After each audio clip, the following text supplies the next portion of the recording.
Hello students, welcome to my channel. आज हम NCERT science class 8 के चैप्टर नंबर 1 के क्वेश्चन आंसर्स को सॉल्व करेंगे। ठीक है, तो आइए चलते हैं। पहला क्वेश्चन है आपका फिल इन द ब्लैंक्स है। यहाँ पे कुछ ऑप्शंस दिए हैं, उनमें से इन चारों ऑप्शंस को लेकर के आपको ये 4 fill in the blanks solve करने हैं। ठीक है, तो पहले वाले का पढ़ते हैं। तो ए वाला है the same kind of plants grown and cultivated on a large scale at the place is called crop. तो इसका क्या मीनिंग हो गया कि जो सेम प्लांट्स होते हैं एक ही जगह पर कि कल्टिवेटेड किए जाएँ, यानी बोए जाएँ, उगाए जाएँ और लार्ज स्केल पे किए जाए, तो उसको क्या कहते हैं? उसको क्रॉप कहते हैं। क्योंकि कोई क्रॉप होती है वो छोटी सी प्लेस पे नहीं होती है, एक लार्ज स्केल पे होती है और सेम ही होता है। ऐसा नहीं हो सकता कि अगर आपने वीट लगाया है तो कहीं पे आपने वीट लगाया, तो कहीं पे आपने बार्ले लगा दिया, फिर कहीं पे वीट लगाया। अगर वीट लगाया तो पूरे एक लार्ज मतलब बहुत बड़े इलाके में, बहुत बड़े एरिया में पूरा सिर्फ और सिर्फ वीट ही रहेगा। तो पूरा एक वीट है तो उसको क्या करेंगे? उसको क्रॉप बोलेंगे। मतलब एक पूरी फील्ड में आपका सिर्फ और सिर्फ वीट है, ठीक है, तो उसको क्या कहेंगे आप? क्रॉप कहेंगे। वो एक तरह की पूरी क्रॉप हुई या एक फसल कह सकते हैं हिंदी में। ठीक है, तो इससे आपको इस आंसर, इस फिल इन द ब्लैंक से एक आपको 1 मार्क्स का आंसर भी मिल जाता है। अगर आपसे पूछता है कि क्रॉप की डेफिनेशन करिए या डिफाइन करिए क्रॉप को, तो आप सिंपल वर्ड्स में ऐसे ही सेम यही लाइन आप लिख सकते हैं। ठीक है, ओके। नाउ नेक्स्ट है हमारा be the first step before growing crop is dash of the soil. तो क्रॉप को ग्रो करने से पहले या फसल को उगाने से पहले हमें क्या करना चाहिए? क्या करना चाहिए? सॉइल के साथ सॉइल की प्रिपरेशन करनी चाहिए। ठीक है, उसकी क्या करते हैं? ट्रैक्टर लगा के उसको खेत को जोतते हैं, ठीक है ना, उसका जो खुदाई कराते हैं, उसमें मैन्योर मिलाते हैं, पेस्टिसाइड्स मिलाते हैं क्योंकि उसमें कीड़े ना लगे उस क्रॉप में, है ना। ये सारी चीज़ें, तो इसका आंसर क्या होगा? प्रिपरेशन। ठीक है, second one is damage seeds would float on top of water. तो यहाँ क्या बता रहा है? जो डैमेज सीड हो गया, आपने कभी भी देखा कुछ चना डालते होगे आप, अगर कभी भी आपने देखा होगा आपके घर में कुछ चना है, अगर कोई वो ख़राब है या उसमें घुन लग गया, उसमें कीड़े लग गए हैं, तो अगर वो पानी में आप डालोगे तो वो ऊपर हो जाते हैं और बाकी जो अच्छे वाले होते हैं वो बैठ जाते हैं। इसी तरह आपके चावल भी होता है, अगर चावल भी कभी धुलोगे आप या कुछ भी करोगे तो उसमें क्या होता है? पानी में आप डाल दो तो जो हल्के होते हैं या जो अंदर से ख़राब हो चुके होते हैं ना, वो ऊपर तैरते रहते हैं और जो अच्छे वाले होते हैं उसमें थोड़ा वेट होता है, जो सही रहता है वो नीचे बैठा रहता है। तो उसी तरह जो अच्छे सीड्स होते हैं जो उगाने के लिए होते हैं, तो वो क्या करते हैं? अगर उसको आप पानी में डालोगे तो वो जो अच्छे होंगे वो नीचे बैठे रहेंगे, और अगर जो ख़राब होंगे, किसी भी टाइप का ख़राब हो सकता है, लाइक उसमें कीड़े लग गए हों या टूट गए हों या उसमें कुछ अंदर से कोई बीमारी हो गई हो, सीड में भी बीमारियाँ होती हैं ना, तो वो क्या होगा? ऊपर फ्लोट करता रहेगा। क्यों? क्योंकि वो अंदर से खोखला हो चुका होता है ना, अंदर से उसके पोल हो गया होता है, स्पेस हो जाती है, इस वजह से वो पानी के ऊपर तैरते रहते हैं। Okay, now last one is for growing a crop sufficient sunlight and water and nutrients from the soil are essential। तो क्या बोल रहे हैं यहाँ पे? हमें क्रॉप को, किसी भी फसल को उगाने के लिए हमें सफिशिएंट मात्रा में क्या चाहिए होता है? आपको सनलाइट चाहिए हो रहता है, पानी चाहिए होता है और न्यूट्रिएंट्स चाहिए होता है। अगर आपके पास सनलाइट हो, पानी हो, पर आपकी जो सॉइल है वो फर्टाइल ही ना हो, उसमें कोई न्यूट्रिएंट ही ना हो जो आपको प्लांट में देना है, तो वो बिल्कुल भी फसल अच्छी नहीं होगी, या ये कह लीजिए फसल उगेगी ही नहीं। ठीक है, तो क्या होता है? आपको आपके सॉइल भी, आपको उसमें न्यूट्रिएंट्स होने चाहिए, पूरी तरह से होने चाहिए, आपके पास प्रॉपर सनलाइट होनी चाहिए। ऐसा नहीं कि कभी एक दिन धूप लग गई, 3 दिन नहीं लग गई, तो उस तरह में भी आपके फसल ख़राब हो जाएंगे। ठीक है, और ऐसा भी नहीं कि दिन भर आप पानी में ही उसको तैरा रहे हो। जिस फील्ड को, जिस क्रॉप को जितना पानी चाहिए उतना ही पानी देना। ये नहीं कि सारा टाइम पानी में ही डाल के रखा है और कह देंगे कि सारी चीज़ें मिल रही। सब इसेंशियल अगर हो गया, बहुत ज़्यादा अगर हो गया, एक एक्सेस अमाउंट में हो गया, तो भी ख़राब हो जाएगा। तो एक प्रॉपर अमाउंट में डालना है, ऐसा नहीं है कि एकदम बहुत ज़्यादा डाल देना है। ठीक है, तो इस चीज़ का बस सिंपल सा आंसर यही है कि आपको क्या चाहिए? Proper sunlight, water and nutrients. Now the next exercise is match the following. इसमें क्या करना है? आपको कॉलम ए से कॉलम बी को मैच करना है। ठीक है, तो इसमें 4 ऑप्शन, इसमें भी 4 एक्सरसाइज इसमें भी दी हुई है। पहला क्या है? खरीफ क्रॉप। खरीफ क्रॉप मैंने डायरेक्ट सीधे सीधे आंसर्स लिख दिए हैं, क्योंकि मैं यहाँ पे अगर मिक्स से मैच करती तो आपको प्रॉब्लम हो जाती, इसलिए मैंने जो जिसका आंसर है उसको सीधा उसके आंसर साइड में लिख दिया है। तो खरीफ क्रॉप में क्या क्या आते हैं? खरीफ की फसल में कौन कौन सा आता है? पैडी एंड मेज। ठीक है, रबी की क्रॉप में क्या आता है? Wheat, gram and P. और आपका केमिकल फर्टिलाइज़र क्या होते हैं, यूरिया होती है एंड सुपर फॉस्फेट होता है, ठीक है, सल्फर फॉस्फेट। ऑर्गेनिक मैन्योर में क्या क्या आता है, animal excreta, cow dung, urine and plants waste, ये सारे आपके क्या होते हैं, ऑर्गेनिक मैन्योर होते हैं। इसके नीचे नेक्स्ट क्वेश्चन है, question number 3, give 2 examples of each. Kharif crop की आपको 2 एग्जाम्पल्स देने और रबी क्रॉप की। ऊपर सेम आपको रिटर्न यहाँ पे दिया हुआ है, आप यही लिख सकते हो, जैसे मैंने लिख दिया पैडी एंड मीज, और रबी की क्रॉप में लिखा है मैंने वीट एंड पी, ठीक है। आप अगर कोई और लिखना चाहें तो आप दूसरा भी लिख सकते हैं, आपके बुक्स में बहुत सारे एग्जांपल्स अवेलेबल हैं, पर मैंने आपकी इजी रहे आपके लिए, ताकि आपको बार बार अलग अलग याद ना करना पड़े, क्योंकि बहुत कन्फ्यूजन होती है इसमें, इस वजह से मैंने सेम दे दिया, ताकि आप एक जगह याद करेंगे तो दूसरी जगह भी आपको एज वेल याद रहेगा। ओके, चलते हैं नेक्स्ट टॉपिक की तरफ। यहाँ पे आपको 4 टॉपिक्स दिए हुए हैं, उनमें आपको पैराग्राफ लिखना है। क्वेश्चन नंबर 4 है, right a paragraph in your own words on each of the following. यहाँ पे 4 ऑप्शन दिए हुए हैं, चारों पे अपने मन से 4 पैराग्राफ लिखने हैं, ठीक है। तो हमने लिख रखा है ऐसे कि प्रिपरेशन ऑफ सॉइल में हमने क्या क्या लिखा है, it is the first method to be followed before growing a crop. तो ये फर्स्ट मेथड होता है कोई भी क्रॉप को ग्रो करने से पहले का, ये मैंने फर्स्ट लाइन लिख रखा है। सेकेंड लाइन है, this method is usually employed for loosing the soil to allow the roots to penetrate deep into it. अब ये इसमें सेकेंड लाइन मैंने लिखा है कि जो आपका प्रिपरेशन ऑफ सॉइल होता है, ये क्या होता है, सॉइल को थोड़ा सा लूज़ बनाना। जैसे हार्ड होती है ना, तो उसको आप क्या करते हो, ट्रैक्टर लगा के या मशीन लगा करके आप उसको थोड़ा लूज़ करते हो, ताकि जो उसमें आपके सीड्स की जो आपका रूट रहे वो अंदर डीप पेनिट्रेट हो सके। और थोड़ा अगर आपका जो सॉइल हल्का थोड़ा सॉफ्ट रहेगा, लूज़ रहेगा, तभी तो अंदर जाएगा, क्योंकि हार्ड कोई चीज़ हो कि उसके अंदर तो जा नहीं सकता ना, तो उसको लूज़ करना पड़ता है, ठीक है। ओके, नेक्स्ट टाइम मैंने लिखा है, losing of soil help in growth of soil microbes like earthworm, ठीक है। अगर आपका जो सॉइल है वो थोड़ा लूज़ रहेगा, इसमें गैप्स रहेंगे, एयर भी रहेगी, हर चीज़ रहेगी, तो उसमें आपका माइक्रोब्स आपके जल्दी से पनप सकते हैं, ठीक है। वरना अगर कोई फर्श वाली चीज़ है, कोई एकदम मिट्टी एकदम आपकी एकदम बराबर से है, वो एकदम खुरदुरी कहीं से भी नहीं है, तो उस पर कोई कीड़े तो जल्दी उगते नहीं हैं, ठीक है, कि कहीं से कीड़े पनप जाएंगे, पनपेंगे वहीं पे ना जहाँ पे उनके लाइक उनको ये हो सके कि वो अंदर ही कोई भी माइक्रोब है वो अंदर डीप पेनिट्रेट कर सके हैं। तो इसलिए उसको हम लोग क्या करते हैं, लूजिंग करते हैं, और लूजिंग को क्या कहते हैं, टाइलिंग कहते हैं, ठीक है। आगे हम इस नेक्स्ट टाइम पे लिखेंगे। The process of losing is called tiling और प्लोइंग, ठीक है, द सॉइल। आपने अक्सर देखा होगा कि क्या होता है, जैसे कि माली होता है, अगर आप कभी आपके गार्डनर को देखा होगा, कुछ करते हो आपके गार्डन में कुछ, तो वो क्या करता है, खुरपी ले करके मिट्टी को थोड़ा थोड़ा खूदता रहता है, ताकि वो क्या हो, थोड़ी सॉफ्ट हो जाए, लूजिंग हो जाए, तो उसको क्या कहते हैं, टाइलिंग, ताकि उसमें आपके माइक्रोब्स अंदर से जा सके, पानी अच्छे से अंदर जा सके, आपका सनलाइट अच्छे से आपके रूट तक पहुंच सके, है ना, और जो भी आपके माइक्रोब्स हैं वो पूरा नीचे तक जा सके अच्छे से, हाँ, इसीलिए। ओके, नेक्स्ट लाइन इसमें हमने लिखा है, tilling of soil brings nutrients rich soil to the top. क्या होता है टाइलिंग में, क्या होता है, जो नीचे की जो आपका क्या होता है, लूजिंग क्या होता है, जो होता है उसमें क्या होता है, नीचे से जो सॉइल आपकी ज़्यादा रिच होती है न्यूट्रिएंट से, वो ऊपर आ जाती है, क्योंकि ऊपर ज़्यादातर क्या होता है, जैसे आपने एक बार क्रॉप लगा दी तो वो क्या होता है, ऊपर से सारी न्यूट्रिएंट्स क्रॉप सारी ले लेती है। तो क्या होता है, अगर उसी वक्त फसल उगा देंगे तो उसमें न्यूट्रिएंट्स कम रहेंगे, तो फिर चीज़ें नहीं उगेंगी, ना ही उतनी कारगर रहेंगी।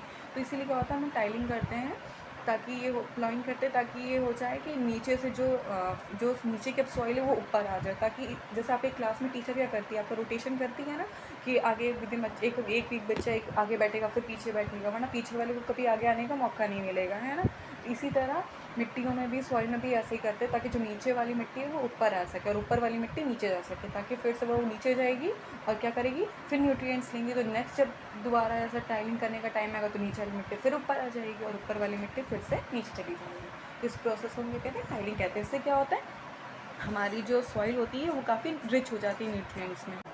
इसमें का हमारा नेक्स्ट टॉपिक है sowing.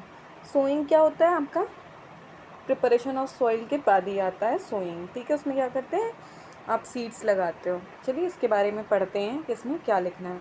It is the process of sowing, यानी putting seeds into the soil for growing crops. इसमें क्या करना होता है, आपको क्रॉप उगाने के लिए आपको सीड्स ज़मीन में डालनी रहती है, आपको सॉइल में लगानी रहती है।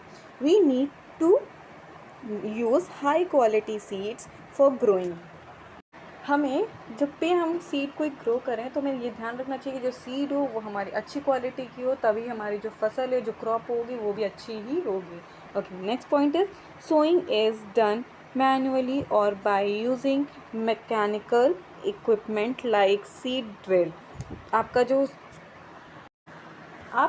जो सोइंग का प्रोसेस होता है, या तो वो मैनुअली हाथ से, या जैसे खेतों में बैल वैल लगा करके करते हैं वैसे करते हैं, या तो फिर आजकल क्या होता है मैकेनिकल इक्विपमेंट आता है आपका सीड ड्रिल, जिससे कि ड्रिल करके सीड्स के अंदर रहती है और ड्रिल करती जाती है और आपके सीड अंदर डालते जाते हैं सॉइल के। ठीक है, थर्ड टॉपिक है हमारा वीडिंग। वीडिंग एक्चुअली बना किससे है? वीड से। वीड हमारा क्या होता है? अनवांटेड प्लांट्स होते हैं जो हमारे क्रॉप के साथ उग जाते हैं, तो उनको हटाने की प्रोसेस को क्या कहते हैं? वीडिंग कहते हैं। चलिए आगे पढ़ते हैं, इस पर लिखना क्या है। In fields many unwanted plants may grow along with the crop. हमारी क्रॉप के साथ साथ कुछ अनवांटेड प्लांट्स होते हैं जिनको हम नहीं चाहते कि वो रहें, लेकिन वो भी उग जाते हैं। ठीक है, these undesirable plants are called weeds. ये अनडिज़ायरेबल प्लांट, जो अनवांटेड प्लांट हैं, इनको क्या कहते हैं? वीड्स कहते हैं। There are some method of removing weeds that known as weeding. यहाँ पे कुछ ऐसे मेथड हैं जिसकी वजह से हम क्या कर सकते हैं, आपका वीड्स को रिमूव कर सकते हैं। वैसे वीड्स को हम रिमूव करते क्यों हैं? क्योंकि पता है, अगर ये वीड आपकी क्रॉप के साथ रहेंगे तो हमारे जो क्रॉप को न्यूट्रिएंट्स चाहिए होगा उसमें ये भी कुछ ना कुछ हिस्सा खा जाएंगे, तो हमारे प्रॉपर फूड, जो हमारी प्रॉपर क्रॉप है, उसको न्यूट्रिएंट्स की कमी हो जाएगी।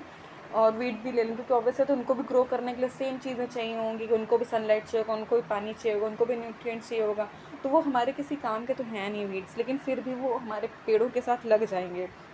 और फिर क्या होगा कि जो हमारे प्लांट्स को क्या बोलते हैं, एसेंशियल न्यूट्रिएंट्स चाहिए, वो अपने लिए भी ले लेंगे, तो हमारे प्लांट्स के लिए, हमारे क्रॉप के लिए कम हो जाएगा। इसलिए हमें वीड्स को हटा देना चाहिए। ठीक है, तो हमारा लास्ट टॉपिक है इस क्वेश्चन का, थ्रेसिंग। थ्रेसिंग क्या होता है? हमारा जो सीड होता है ना, सीड जो भी आपका लाइक आपने जो भी क्रॉप उगाई है, उसमें से उसकी जो ऊपर की आउटर कवर होती है ना, उसको हटा देना और उसके बाद आपका ग्रेन को पा जाना, इस प्रोसेस को कहते हैं थ्रेसिंग कहते हैं।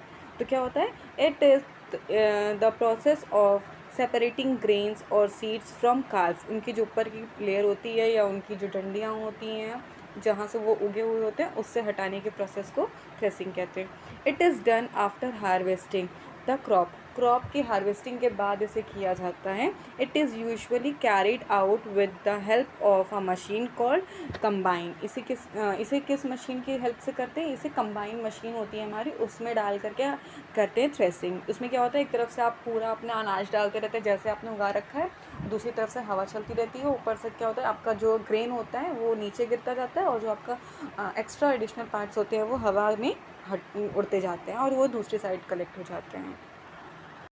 हमारा फिफ्थ क्वेश्चन है, explain how fertilizers are different from manure. यहाँ पे ये दिखाना है कि फर्टिलाइज़र और मैन्योर में डिफरेंस क्या होता है। ठीक है, तो हम ऐसे ही 4-5 टॉपिक्स इस पॉइंट्स इसके लिए भी लिख लेते हैं। तो फर्टिलाइज़र में पहला पॉइंट लिखेंगे, fertilizer are commercially available plant nutrients. तो जो हमारा फर्टिलाइज़र होता है वो क्या होता है, हमें मार्केट से ख़रीद के लाना पड़ता है। ठीक है, और जो मैन्योर होता है, it is a natural substance prepare by the decomposition of animal excreta and plant waste. और जो मैन्योर होता है ये हमारा हम ऑर्गेनिक बनाते हैं, क्योंकि इसे हम क्या कर सकते हैं, एनिमल्स के वेस्ट को या जो प्लांट्स आपके वेस्ट हैं उनको, या आपके घर के जो थोड़े बहुत वेस्ट निकलते हैं यहाँ पे खाने किचन से, उनको मिला करके आप ऑर्गेनिक मैन्योर बना सकते हो। ठीक है, तो नेक्स्ट पॉइंट पे चलते हैं। नेक्स्ट पॉइंट आपका फर्टिलाइज़र क्या है? दे कैन बी ऑर्गेनिक और इनऑर्गेनिक इन नेचर। तो आपका फर्टिलाइज़र होता है वो आपका ऑर्गेनिक भी हो सकता है या इनऑर्गेनिक भी हो सकता है, दोनों हो सकता है। बट जो आपका मैन्योर होता है, they have large quantity of organic materials and very little amount of plant nutrients. तो इसमें क्या होता है, इसमें लार्ज क्वांटिटी में आपका क्या होता है, ऑर्गेनिक मटेरियल होता है, और बहुत हल्के से मात्रा में आपका प्लांट न्यूट्रिएंट्स होता है। ठीक है, तो अब नेक्स्ट पॉइंट पे चलते हैं फर्टिलाइज़र के। थर्ड पॉइंट है हमारा, प्रोवाइड नाइट्रोजन, पोटेशियम, फॉस्फोरस। मतलब आपको जो फर्टिलाइज़र के थ्रू आप क्या क्या कर सकते हो, आप फर्टिलाइज़र के थ्रू आप उसमें नाइट्रोजन भी डाल सकते हो, पोटेशियम भी और फॉस्फोरस भी। ठीक है, सब आपका क्या होगा, फर्टिलाइज़र के थ्रू होगा। लेकिन जो आपका मैन्योर में थर्ड पॉइंट लिखेंगे उसमें क्या लिखेंगे, enriching soil with organic matter and nutrients. तो इसमें क्या होता है, ऑर्गेनिक मैटर और न्यूट्रिएंट्स के थ्रू ये सॉइल को इनरिच करता है, ठीक है, उसमें न्यूट्रिएंट्स का लेवल बढ़ाता है, ठीक है। फिर आपका फोर्थ पॉइंट आता है इसमें, do not provide any humus to soil. आपका जो फर्टिलाइज़र होता है ये सॉइल में कोई भी ह्यूमस नहीं फैल देता है, ठीक है, नहीं प्रोवाइड करता, जबकि आपका जो मैन्योर होता है provide humus and increases soil fertility. ये क्या करता है, आपके ह्यूमस को भी प्रोवाइड करता है और उसकी सॉइल की फर्टिलिटी को भी बढ़ाता है। और फिर इसका फिफ्थ पॉइंट है, फर्टिलाइज़र में लिखेंगे आप, excessive use causes water pollution. लेकिन जो आपका मैन्योर होगा वो प्रोटेक्ट करता है इन्वायरमेंट को, क्यों, क्योंकि ये ऑर्गेनिक चीज़ों से मिलके बना हुआ है, ठीक है, तो इसमें इसका कोई वेस्ट खास नहीं है। हमारा सिक्स्थ क्वेश्चन है, what is irrigation, describe two method of irrigation which conserve water. ठीक है, तो यहाँ पे हमें आपको पहले बताना है कि इरिगेशन क्या है, फिर उसके दो मेथड देना है जिसकी वजह से आप वाटर को कंजर्व कर सकते हो। तो आंसर है supply of water to crop at appropriate intervals is called irrigation. इससे क्या होता है, इसमें क्या बोलते हैं, प्लांट को या क्रॉप को एक इंटरवल के मतलब एक पार्ट में पानी देना है कि कब कब पानी देना है उसमें, उस सप्लाई को क्या कहते हैं, इरिगेशन कहते हैं, कि प्लांट्स को कितनी कितनी देर में पानी मिल जाए, इन सारी सिस्टम को क्या कहते हैं, इरिगेशन कहते हैं। The time and frequency of irrigation varies according to different season. तो यहाँ पे क्या होता है, सीज़न के हिसाब से इनका इंटरवल चेंज होता रहता है, ठीक है। Crops and soil types, crop के और सॉइल टाइप के ऊपर भी डिपेंड करता है। फिर यहाँ पे two method of irrigations which help in conservation of water are. यहाँ पे टू मेथड्स हमने लिख रखे। पहला लिखा है sprinkle system.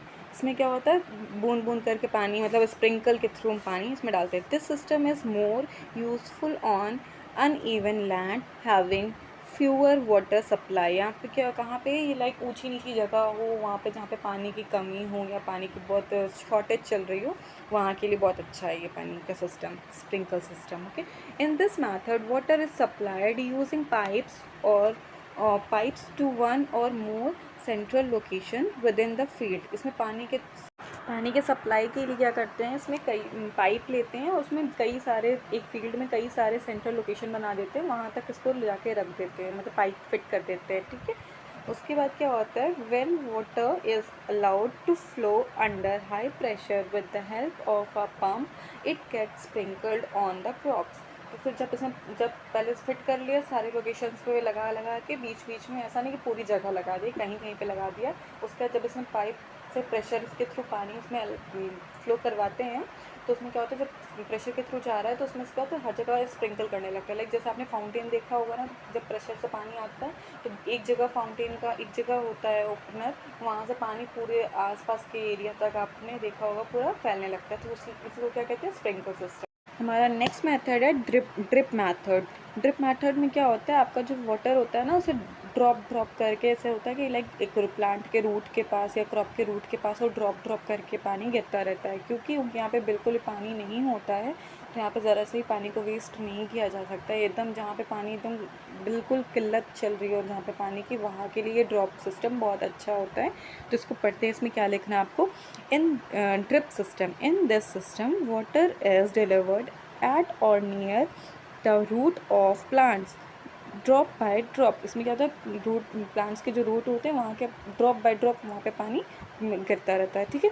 This is method is important in area where water availability is poor. जहाँ पे पानी एकदम बहुत बेकार किल्लत चल रही हो वहाँ पे, मतलब लाइक जहाँ पे पानी का कोई सप्लाई ना हो, वहाँ पे पानी कैसे वेस्ट कर सकता है कोई। तो इसलिए यहाँ पे प्रॉपर ध्यान दिया जाता है इस सिस्टम के थ्रू कि पानी यहाँ पे वेस्ट ना हो जाए, तो इसलिए यहाँ पे इसीलिए ड्रिप मेथड का यूज़ किया जाता है। ओके, आइए नेक्स्ट क्वेश्चन पे चलते हैं।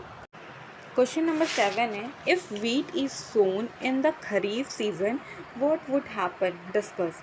यहाँ पे बोल रहा है अगर खरीफ के सीज़न में हमने वीट को लगाया तो क्या होगा, उसके बारे में बताना है। तो आंसर है, if wheat is sown in kharif season then the crop might get destroyed because of many factors such as lack of optimum temperature, adaptability availability of pets etcetera. तो यहाँ पे बोल रहा है अगर हमने वीट को खरीफ के सीज़न में लगाया तो हमारी जो क्रॉप है वो ख़राब हो जाएगी। क्यों? क्योंकि वहाँ पे टेम्परेचर उसको प्रॉपर नहीं मिलेगा, प्रॉपर अवेलेबिलिटी नहीं मिलेगी, लाइक आपको वो अडाप्ट नहीं कर पाएगा अपने आप को, और वहाँ पे पेट्स भी जो होते हैं ना उसकी भी अवेलेबिलिटी नहीं रहेगी, तो इस वजह से वो ख़राब हो जाएगा क्रॉप आपका। नेक्स्ट है kharif season includes the rainy season which is not favourable for the growth of wheat crop should not be sown in this season. तो क्या बोल रहा है, आपकी जो खरीफ जो टाइम होता है ना, खरीफ का टाइम होता है आपका लाइक जुलाई से अक्टूबर तक का या जून से अक्टूबर तक का टाइम होता है, तो उसमें रेनी सीज़न का टाइम होता है। लाइक अगर आपने वीट लगा दिया तो प्रॉपर वो ख़राब हो जाएगी, इसलिए आपको खरीफ की जिस सीज़न का जो चीज़ हो उसे उसी सीज़न में लगाना चाहिए। ठीक है, नेक्स्ट क्वेश्चन है, यहाँ पे क्वेश्चन लिखा हुआ है explain how soil gets affected by the continuously plantation of crops in a field.